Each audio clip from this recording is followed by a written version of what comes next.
Now, another team that did just get a new head coach, albeit one that had been involved with the program, Pittsburg State, made quite the announcement, made quite the waves this week, as they and Ferris State jointly announced a Week 0 matchup for the history books. The Bulldogs will take on Pittsburg State, and Ferris State will host the game in 2024,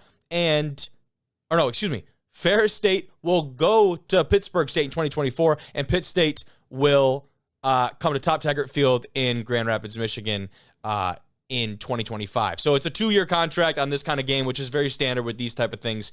But man, the national implications from this, depending on the rankings you look at, obviously, like two of the top 10 teams in the country. That's undoubted.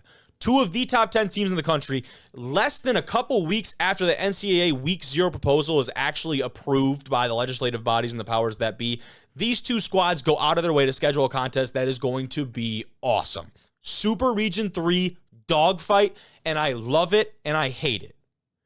I love it because we get to see some awesome football.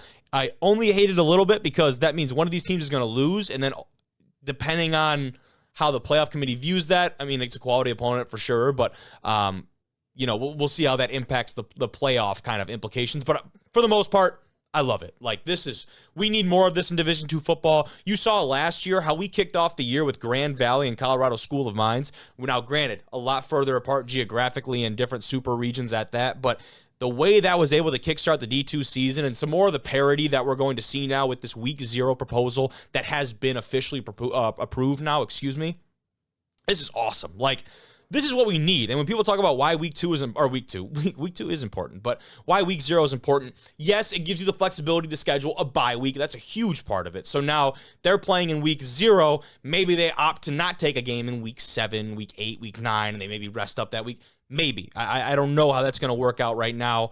But looking at this, the game is going to be on August 31st at, down there in Pittsburg, Kansas, before, like I said, 2025, they will come back to Big Rapids, not Grand Rapids, excuse me. That's a bad mistake on my part. But January 13th is when the legislation was passed. So you're looking at just a couple weeks since that was passed, and they were able to get that going.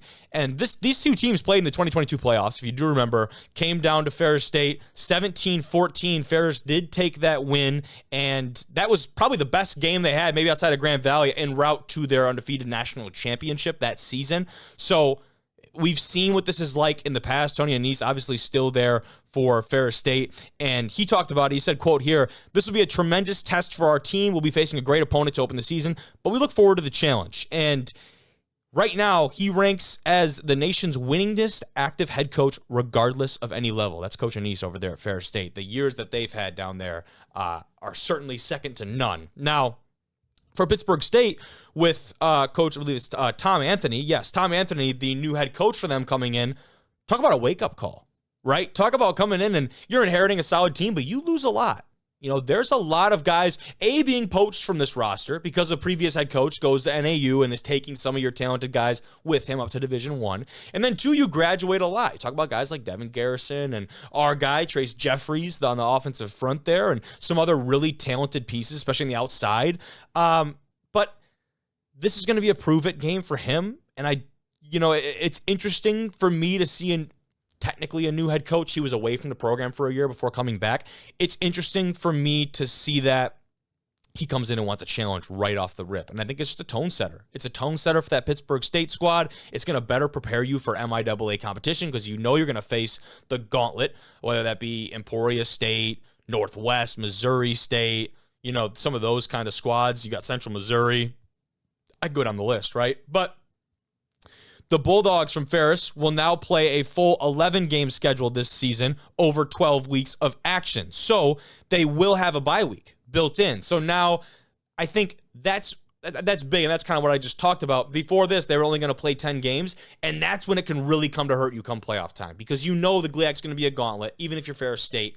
And having an extra game or 2 against a top quality opponent from another conference is a great way to really solidify yourself in those super region rankings and eventually find your way into the dance. And then we know from there what Ferris State can do at the national level. So that's big news in the D2 football world.